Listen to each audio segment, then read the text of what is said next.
জোর জবরদস্তি করে আদিকে বিয়ে করে নিল তিতির। সম্পূর্ণ জানতে হলে ভিডিওতে একটি লাইক করে দেখতে থাকো।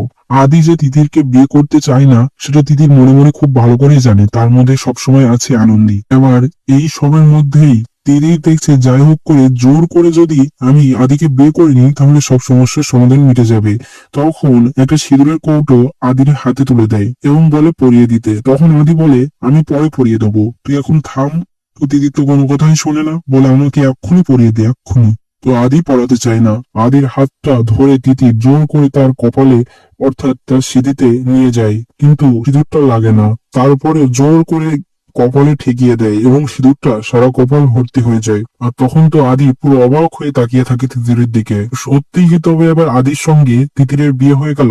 এরকম কিছু হলে তো পুরো সিরিয়ালটাই জঘন্যতম হয়ে যাবে। তো এমন কিছু আশা করি হবে না, তিতিরের সঙ্গে আদির বিয়ে হয়নি। তো তোমরাও তো তাই চাও যাতে আদির সঙ্গে তিতিরের বিয়ে না হয়? তাহলে অবশ্যই কমেন্টসে জানি। এখনই সাবস্ক্রাইব করে নাও। ধন্যবাদ।